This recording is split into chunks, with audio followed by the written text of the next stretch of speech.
All right. Well, thanks to everybody who's taking the time out of their day to join to learn a little bit more about Ayurveda. Because it's spring, we're going to be talking about spring detox and digestion. Detox is kind of a cornerstone in Ayurveda. It's their hallmark, and we're going to kind of go through why and how we accomplish detox in Ayurveda. But before I do that, I always kind of touch a little bit about on what is Ayurveda, because sometimes we have some new folks. But also I joke, but in all reality, it is one of the most complicated simple sciences you're ever going to come across. So repetition of concepts has proven to be helpful. We do consider Ayurveda to be an ancient and complete science. Ayur translates to study and life is Veda. So it is said to be the study of life, a holistic system of wellness rooted in ancient India. Their goal is to teach us how to live our lives without disease or suffering. It is known to be the precursor to traditional Chinese medicine. Legend to be 10,000 years old, but written down and memorialized 5,000 years ago in classical texts. The goal, again, is not to just treat symptoms, but to address the root cause. There are 8 branches of study: internal medicine, pediatric surgery, ENT, head, psychotherapy, toxicology, rejuvenation, or we work with the elderly for geriatrics, and sexuality, meaning reproduction. It is considered to be a blueprint for wellness that guides individuals to honor their unique constitution, find balance and alignment with their true nature, and they accomplish this through lifestyle and herbal energetics. It's far more familiar than most people think, yoga being the physical expression of Ayurveda. Meditation is also a key practice in Ayurveda, designed to calm the mind and reduce stress and improve focus. We use a lot of herbal remedies, and detoxification again as a cornerstone. Ayurvedic cleansing practices, we're going to touch a little bit on those today, are known as panchakarma, which actually means 5 actions. So they have categorized 5 different types of actions to help the body detox and remove toxins. In fact, when in true Ayurveda, before we start working with anyone, we really push panchakarma because it's a great way to bypass the digestive tract and remove toxins from the body so that people kind of clear the runway for healing. We use a lot of spices to heal and to kindle digestion, to drive front end and back end digestion. We do see food as medicine in Ayurveda. They do encourage daily routine, being what they call dinacharya, and there is a lot of emphasis on routines for waking up at a certain time, eating at a certain time, exercising and sleeping so that it aligns with our natural cycles. It's considered to be a holistic practice because it treats the whole person, and we do not separate mind, body, or spirit, which is very similar to modern holistic and alternative medical therapies. Acupuncture and acupressure are nested within Ayurveda, as well as color therapy, light therapy, crystals, and home design. It's being practiced by millions of people worldwide. Again, the exact number is hard to know, but in India, approximately 80% of the population, or over 1 billion people, use Ayurveda regularly. Globally, we're seeing a surgence in not just the United States, but also Europe and Southeast Asia, specifically in countries like Germany and the UK.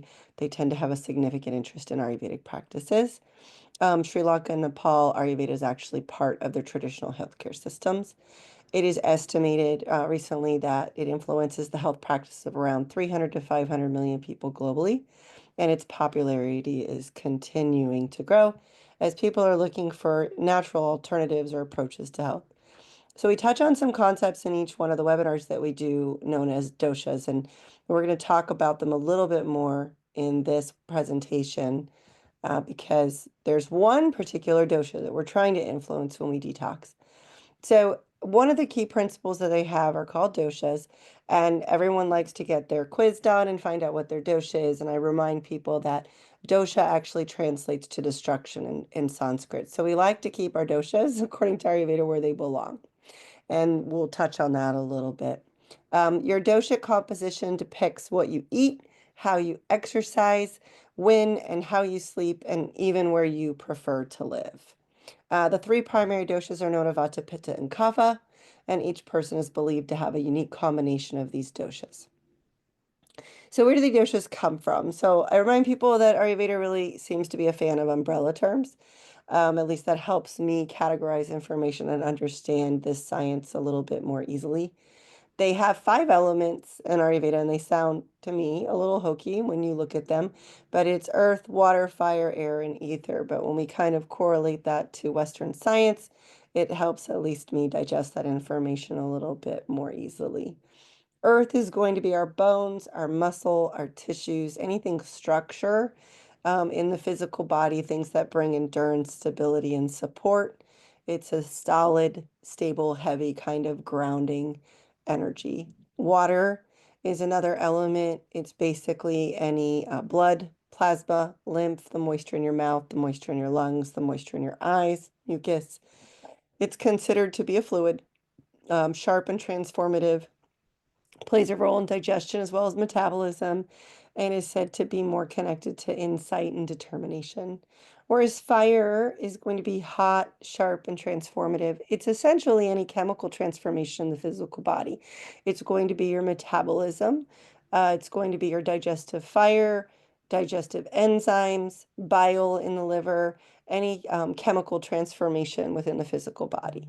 It's considered to be a light, dry, very subtle and mobile, hot type of energy, and is said to be more aligned with our creativity and our inspiration. Air is going to be aligned more with any movement in the body. So it's going to be that peristaltic movement in your intestines. It's going to be the in and out movement when you breathe. It's going to be the nervous system, any type of movement in the body. Parasympathetic nervous system, all of that, they kind of nested under air. Ether really is just space between. We want to have space in the physical body. We do not want um, constipation. We don't want high cholesterol, those types of things. It's more of a subtle, spacious type of energy. They consider it to be light. Anywhere where there's empty space, like you don't want to be full of congestion in your nose, right? We want to have that open up. So they consider that to be tied more to consciousness. So obviously you need to have all five, or you would not exist as a human being. You wouldn't be able to function without all of these key organs and systems working together. But what percentage, right? So each person is going to have a little bit more of one element versus another. And they take these five elements and they draw them down into three categories. So when they take air and ether, that creates vata. And when they take fire and water, it's going to be pitta, and water and earth or kapha. So I tell people ether types are going to be very connected to the ether. They're super creative, very keen on helping others. They're kind of the hostess, right? Because they're the circulatory system, but they're also the nervous system. So they're constantly going, going, going, taking care of people until they kind of collapse. They're a little bit more sensitive. They can pick up on other people's emotions, and they're super creative. They're kind of like the artists of the world. And when they're not completely grounded, they're almost like a little balloon that's not fully weighted down. And they pick up, they're just nervous, right? They can't sleep. They are overthinking. And Vata's a little out of balance. They'll tend to get constipated and they kind of go down that track. Whereas Pitta folks, again, it's transformation of energy. So they metabolize a lot of information. These are your book readers, these are your account managers, your business owners. They like spreadsheets and facts, and they like to grow and expand on information and process. They have, they're a little bit more critical and they burn themselves up when they get out of balance. These are people that are going to go down that chronic illness path. They're going to heat themselves up with inflammation, Crohn's, those types of things, hives. We consider that to be more of a pitta imbalance. These are the people when they're not balanced. They're just really hangry. It's kind of like Betty White in that Snickers commercial. You don't want to get in between them and food. Um, Earth and waters, kapha, these are considered to be kind of the teddy bears of the world. Again, it's a wet, heavy quality, so they're very grounded. We consider their characteristics to be people that tend to have a couple of close friends and they have them for life. They're great. Um, managers of energy. They're going to be able to process energy very conservatively. They have all the money in the bank because they don't really leave their house, but they're great friends. When they're out of balance, they're a little unmotivated and they can be kind of heavy in personality because they're just a little bit lethargic. And these are the people, when they're imbalanced, will drink a glass of water and gain 5 pounds. So they consider these also to be seasonal types of energies. So when you're looking at Vata, the Vata season is going to be winter. It's going to be fall when it's cold and dry.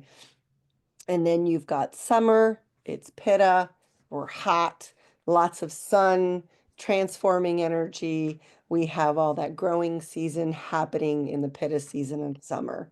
But what about spring, right? So spring is Kapha, according to Ayurveda. It's moist, it's heavy, it's a lot of rain, right? So they consider that to be the Kapha season when everybody might get a little bit more allergies. They might get more sinus types of issues. They're going to catch the flu because there's just a little too much damp heaviness going on. And for detox, they want us to dump these seasonal energies. So they encourage us to do at the end of the summer when we're all heated up and a little bit impatient. We can dump some of that seasonal heat before we go into winter. And then after winter, we want to dump that cold energy and kindle our digestion. And in the spring, we want to get rid of that heavy, wet, moisture type of energy. This is very similar to our ancestors who, I don't know if anybody has grandparents that did this, and they would eat certain types of soup in the summer, and they would do certain fastings and other types of things according to the season. Very Ayurvedic type of style. So going back again, Vata folks, air and ether, energy of movement, communication in the body. If they're out of balance, we're looking at bloating and gas and indigestion, nervous system disorders, chronic stress. Pitta, digestion and metabolism in the body. Remember how we said doshas belong and it's where they belong? So this is just the best example because pitta is going to be your digestive enzymes. It's going to be that fire in your gut, your hydrochloric acid to break down food. So, but what happens when you get acid reflux, right? That acid is going up and damaging the esophagus, which is a beautiful example of what Ayurveda would say is a dosha going leaving where it belongs, right? It belongs to stay in the stomach. That's where pitta needs to stay, do its job, and not get distracted and move into areas it doesn't belong. So then you might get excessive hunger, some irritable bowels, a lot of skin rashes, hives, things like that. These will be, again, overheated liver. They'll be kind of angry, easily irritated, and don't like hot weather when they're imbalanced. Kapha. So earth and water, again, the energy of stability and structure in the body. Imbalance, they're going to be apathetic, a little bit depressed, maybe lack of inspiration. Slow metabolism, they'll be prone to constipation as well, some edema. These will be when we have lymphatic issues, some swelling in the legs, congestion, sinus in the lungs. We consider that all to be kapha. Sugar disorders and weight gain and obesity. This is one of the things I love about Ayurveda. We don't really want people to attach themselves to a specific diagnosis. So it's nice to say, yeah, maybe I'm a little chubby, but it's just kapha. So it kind of speaks to me.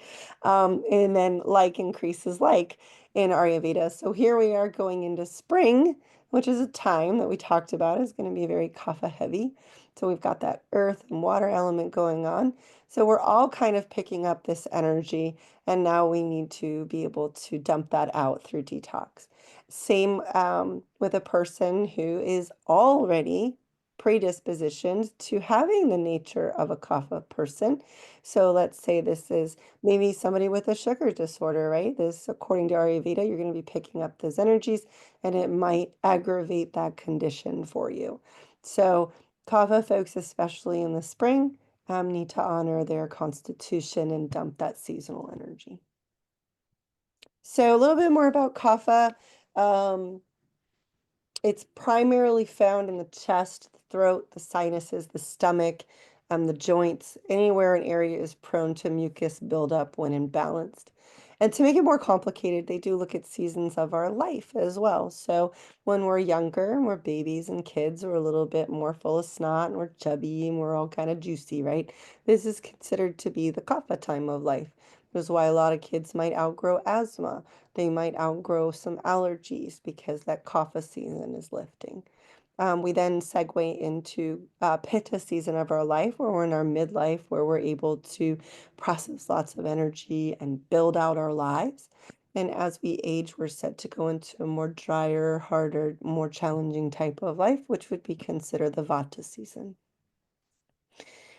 So some physical signs again, you put on a little bit weight, maybe your skin is a little extra oily, maybe your hair is a little bit extra oily, you've got that sinus congestion going on, or maybe the allergies are kicking up. There's an enormous amount of pollen in the air right now. But maybe mentally, right? We're not going to separate mind, body, spirit with Ayurveda. So maybe you just feel stuck. Things are really heavy right now. You're feeling a little unmotivated or lazy. You've got a little bit extra brain fog going on, and maybe it's a little bit challenging to focus. And kapha imbalance will be an emotional attachment, which a real hard difficulty in letting things go. So maybe that could be physical items that you're really attached to. Maybe you know you need to do some spring cleaning, but you're like, oh my gosh, I want to keep that teddy bear from when my child was one, even though it's, not anything you want to keep anymore. Or you're just very overly attached emotionally to things. Or that could also be people, right? Maybe you're having letting go of relationships that no longer serve you. We would consider that to be a little bit of a kapha imbalance. And when the season's on top of it, it makes things just a little bit more challenging. So, how do we detox? We talked about how it's super big in Ayurveda. They are all about detox. And especially in the spring, it's just an amazing time to do it. And it's mostly because, right, in the winter, we're said to have been eating a little bit more heavy foods and more rich foods. And those are typically hard to digest. So if we're not able to digest something, Ayurveda tells us it accumulates in our body as a substance that's considered to be toxic, and they call it ama. The best example I can give you would be like cholesterol, right? We don't want to have that not processed in the body. We want that to leave the body. Um, Spring's warmth begins to melt this accumulation.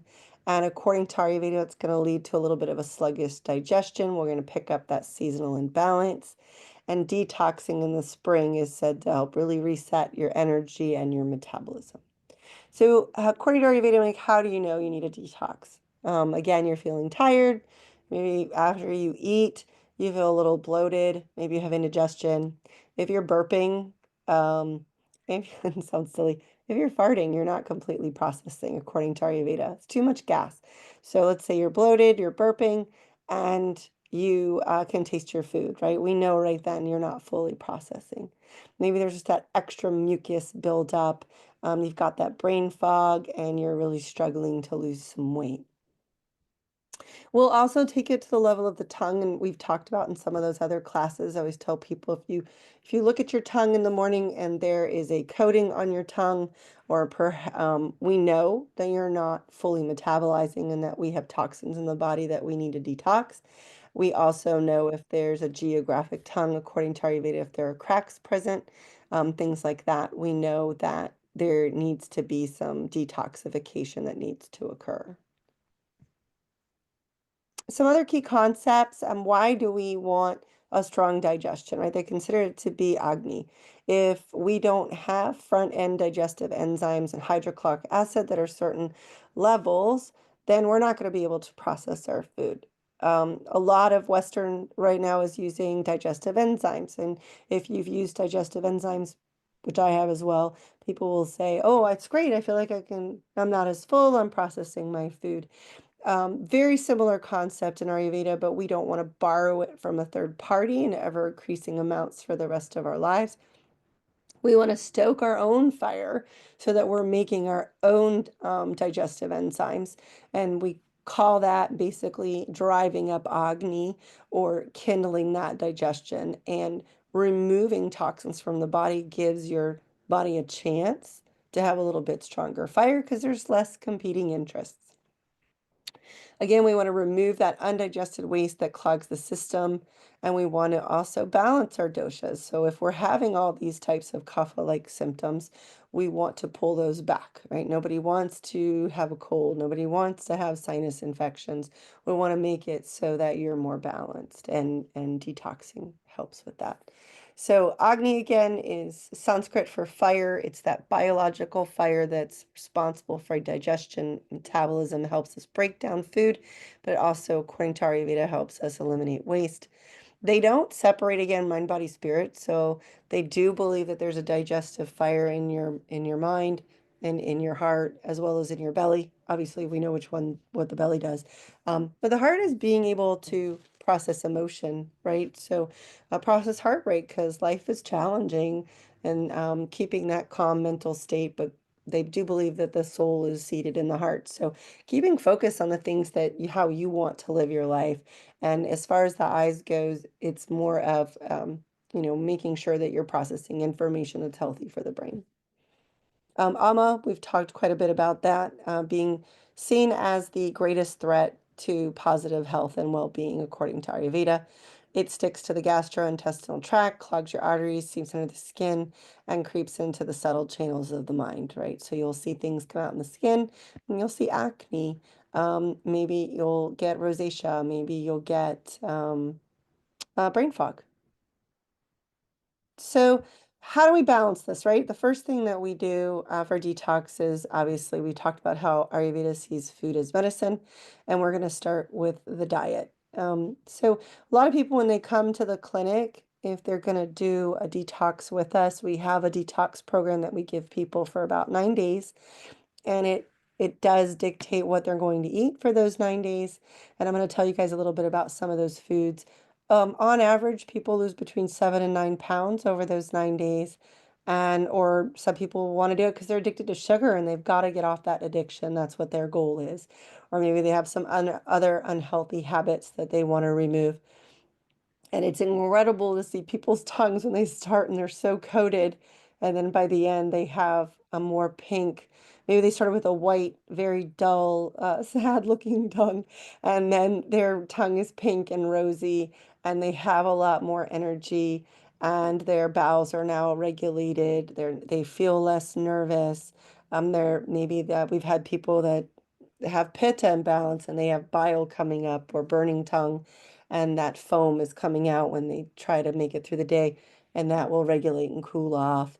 Or maybe they have pit on the skin, and we work with that as well. So it depends on what the imbalance is to detox, but a lot of it has to do with diet. And in order to bring down kapha, because we did mention like increases like, we need to do the opposite in Ayurveda. It's pretty much common sense, right? So we want to reduce our dependence on heavy, oily, cold foods. Dairy would be removed in spring, as well as fried foods, limit some of those sweet treats. And in favor, we would try to incorporate things that are more light, more warming, a lot of dry foods, spices, lots of bitter greens, and warm soup. Drinking warm herbal teas like ginger, or just take a chunk of fresh ginger, cut it into some warm water. Adding, maybe you love coffee, which I do. I'm going to add a little bit of cinnamon to it, right? I need to lighten that up a little bit. Add some turmeric and more things that you're eating. When I was at the peak of my lung disease, I added a chunk of ginger about this big every day and a chunk of turmeric into a smoothie because I had to get those herbs into me just so that I could breathe. And it would really help clear out the lungs. They're wonderful anti-inflammatories, but they beat kapha, right? They're supposed to reduce kapha. So that was the goal for me, was to try to get that heavy, wet hotness out of my lungs. And that worked great for me. Lifestyle, we want to stay active. This one's kind of hard for some people. They really want us to set to our clock. So again, spring is a heavy time. So we want to get up early. Right? It always wants you up before the sunrise so that you are up with the sun, preferably before 6 a.m. Because if not, you're going to kick into a different type of time of the day, it's going to become a little bit more kapha. I don't know if this resonates with you. Sometimes if you get up early, you feel very spry, but maybe you're like, oh, I just need to sleep in a little bit today. You sleep in and you wake up and you're kind of tired the rest of your day, and you're like, man, I got extra sleep. Like, why am I tired? Ayurveda would say that you didn't wake up at the right time of day, and you kind of woke up during a kapha time. So you're going to feel a little bit more sluggish throughout that day. We want our environment to be bright and airy, avoid excessive dampness, which is always a challenge in Florida, but also engaging in new experiences to avoid stagnation, right? Start doing new things because it's spring. Maybe you want to start doing that walking exercise. Maybe you want to commit to lifting weights or things like that. Spring is an amazing transformative time for us to embark on those types of things that we want in our lives. And it's renewal, it's rebirth. So what type of herbs are we going to use? We did touch on turmeric. This is something that reduces inflammation, but is great for clearing excess mucus. One of my favorite herbal combinations, we call them churnas in Ayurveda, but it's called trikatu. And you can just buy trikatu made or you can make it yourself. But it's ginger, black pepper, and pipali, which is long pepper. And pipali has an affinity for the lungs. So when you combine all these three, it's said to help with digestion and metabolism. I know for people wanting to lose weight, if you get the trikatu powder, you can put it in with a spoonful of honey and eat that in the morning, and it's said to help stoke your metabolism. Honey, again, is also a natural kapha pacifier. We can use it in warm water, but we have to be careful not to avoid excess because it is very sweet. So let's say you're ready, you want to detox. Here's some of the vegetables that we recommend on our detox for people. Bok choy, broccoli, Brussels sprouts, all the cabbages, cauliflower, radishes, beets, cilantro, cucumber, kohlrabi, sweet potato, and watercress. We consider these to be some of the basic vegetables. But there's a key way to prepare these, right? They're raw, might be very challenging for people, it might really upset their stomachs. We want things spiced, warm, seasoned in Ayurveda. So let's say, for example, you're going to cook broccoli. We would steam it, maybe take some ghee, put a spoonful of cumin, a spoonful of coriander, and a spoonful of fennel into the ghee, kind of saute it a little bit, and then pour that over your broccoli. It's going to help you digest it. Adding things, all those carminatives, cumin, coriander, fennel, cinnamon, cardamom, ginger, turmeric, chamomile.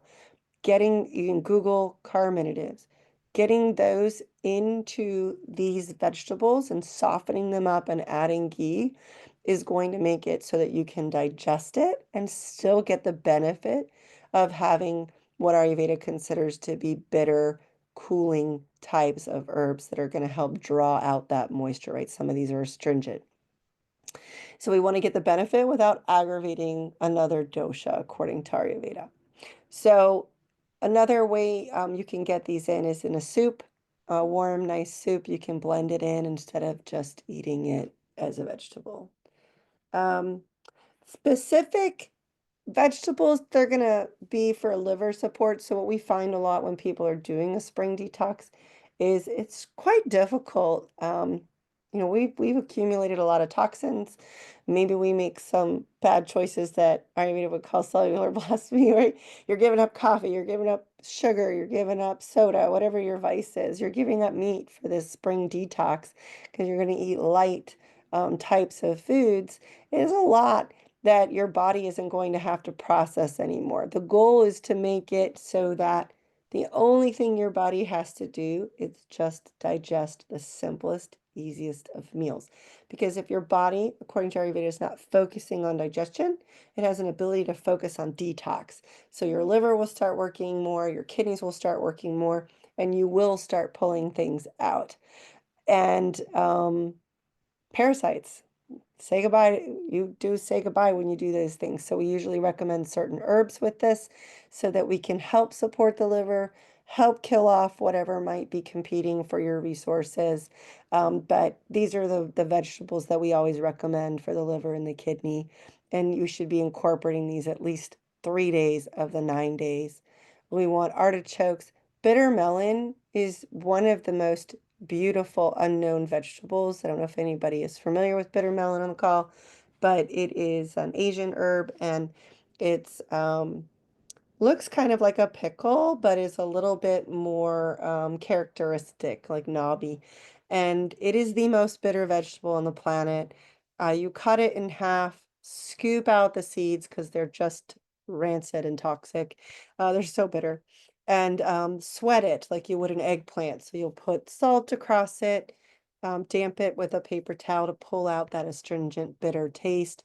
You can salt it again, let it sit for like an hour and sweat it. And then we cut it very thin and we saute it into maybe a mixed vegetable dish. Can add soy sauce or something to make it taste a little better.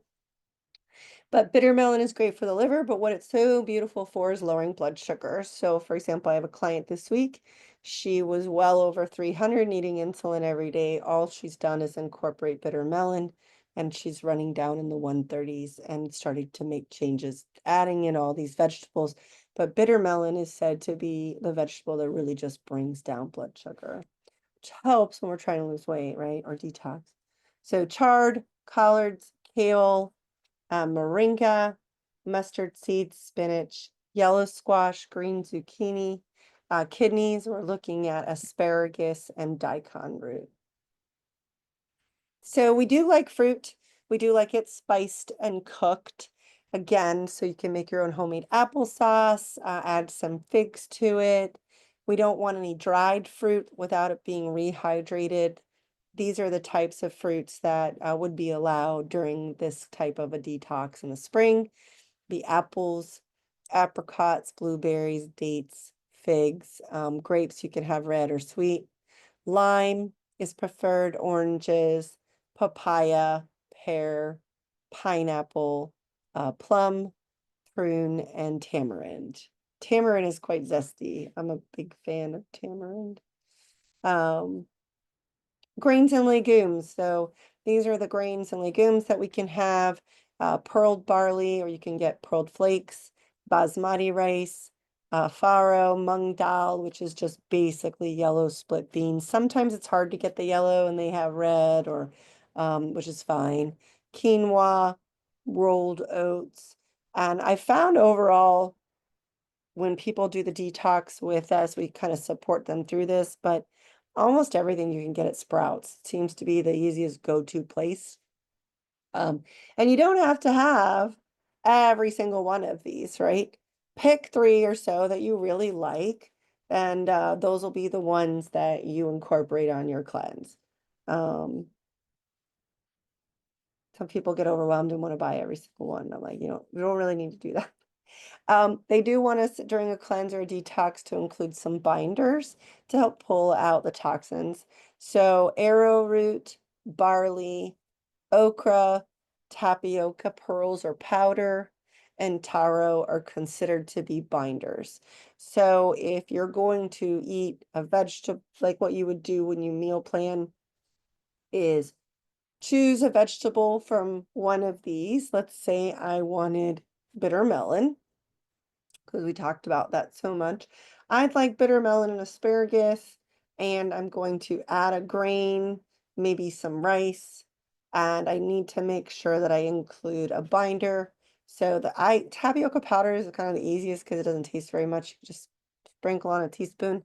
But okra, I don't know if anybody likes okra. I love it. It's very odd, I know. I adore okra. So if I'm going to use a binder, it's always going to be okra. And I'll just roast it in the oven with all, and then I'll put some olive oil on it. There's also a food, and I'm gonna share this with you guys when I send out the PowerPoint, but it's called khichdi, and this is essential during a detox. We use khichdi for at least 3 days, and it is a complete food. It's a complete source of protein. It's said to remove heaviness and congestion from the body, really kicks up our digestion, restores bowel movements. It's a very simple meal. It's about 300 calories. And it has all the essential amino acids that we need in one meal. This is kind of the pharmacy food if someone is sick, if someone's in the hospital, if someone's constipated, acid reflux. It's just this beautiful meal that everybody can eat and say, wow, I don't feel sick after I eat this. Like I feel good. If my kids have the flu or anything, which they don't really get any at all, but let's say they get sick, their stomach hurts, they'll say, Mom, I don't feel right. They'll ask and say, can I get Kitchery? And I'll make it. And they're like, oh my gosh, I feel so much better. It just has a way of resetting a little bit the belly so that they can move on and feel healthy. Um, it's essentially going to be white basmati rice, split lentils, some ghee, couple of vegetables, and then a whole bunch of spices. And I'll send that out with it. But it includes things like fenugreek, which also lowers blood sugar, cumin, fennel. I like to put cardamom in mine. I also like mine to be a little spicy, so I add some gram masala to give it a little kick, or maybe I'll put some chilies in it just to get my vata down, or maybe kick up, some kapha, and because I want to heat it up a little bit. But you could kind of have a little bit of creative license with it, but the core spices do need to be in there. So what about body treatments? What are things that you could do? So we do a lot of body treatments at the clinic to do this detox. People come 3, 5, 7, or 21 days to reset. But I wanted to include some things that you guys could kind of do on your own, or learn a little bit about some of them. And it's basically body treatments to help balance kapha. So the main program that we do is called Panchakarma. We talked about in the beginning, and it's 5 actions that are considered to be part of a deep detoxification therapy, as well as a rejuvenation therapy in Ayurveda. We use it to cleanse the body of ama or toxins. We use it to balance the doshas, and it is a 5-step purification process. One of the processes that if you guys look into it, it's called vamana, which is vomiting. I don't really do that. It's very rare when someone should vomit, according to Ayurveda. It's mostly if somebody has so much snot in their head and has all this congestion. And it's not like our kind of vomiting. It gives them a little bit of herbs and it just kind of cleans it out a little bit. But most people don't come in with a kapha imbalance in the head, so it's not really something that we do. But it's something that people can do at home. Benefits of the detoxification. Well, then the other steps are going to be internal oilation. We drink ghee. We're eating those foods that are soft and moist. And we have external oilation. We'll put oils on our skin, like mustard seed is great for balancing out kapha. And we'll oil up on the outside. Then they'll sweat. And then we'll do other types of procedures to help move things out of the body, which would include that kitchery, right? Because it's full of fiber with the lentils and all those herbs. So it's great at getting the bowels moving so that everything leaves the body. It's considered to be a deep toxification, removing toxins on a cellular level. Again, most people lose 7 to 9 pounds. So it does help in weight loss and digestion, and it helps improve immunity because if your digestion is working properly, you're going to have a stronger immune system. It's said to help balance hormones and mental health, but also helps with stress and anxiety. And I think that's mostly because um, if your body's functioning the way it's supposed to, we're going to have a little bit less stress. I mean, you rejuvenate the body as well because you're going to feel a very big uptick in increasing energy levels. So thinking about it in Ayurvedic thought process, right? There's going to be less kapha, and kapha's kind of heavy. So we lighten everybody up a little bit with a detox. This is something you guys could do at home. This is my absolute favorite treatment. You can ask anybody in the clinic. Excuse me. I'm talking all day. Udvartana. Udvartana is very invigorating. It's a traditional Ayurvedic therapy. And what you can do is take, for example, that kapha oil, or maybe sesame oil, or put a little bit of mustard in there if you want. We will mix herbs in like turmeric or triphala, other types of herbs that we want to create a very warm mixture. So we'll use a very small amount of oil in all of these herbs, and you're basically just doing really quick upward heavy strokes all over the body to promote lymphatic drainage. It helps reduce cellulite, but it also helps remove toxins from the body. So this is going to be someone who's very kapha, and we want to break that up. If somebody is a very, very nervous soul who can't sleep at night, this is not a treatment for them. But if you're going to be doing a cleanse and you're trying to break up that heavy spring, Udvarna is a beautiful treatment. Helps improve circulation, blood flow, removes dead skin cells so your skin will glow. We have people that come in with sunspots and they say they have a little bit of turmeric on there, and after they leave, they notice that the hyperpigmentation goes down. So it does help with the skin complexion. It's good for strengthening and toning the body, enhancing muscle definition because we're bringing down that inflammation. Very beneficial for people who are also kapha dominant any type of the year. Sedna is sweating. So that's a therapy that involves sweating through steam or heat. Getting that in. Kapha folks are going to be in there a little bit longer, 15 minutes. Pitta, maybe 5 because we're already hot. And Vata dominant would be about 10. It's great for detoxing, enhancing circulation, and relieving stress. Sweating is one of the treatments that we do to detox in Ayurveda. And I'm like at 2 minutes, so I'm starting to go a little bit faster. So as I always say, thank you very much for letting me share a little bit about this practice with you guys.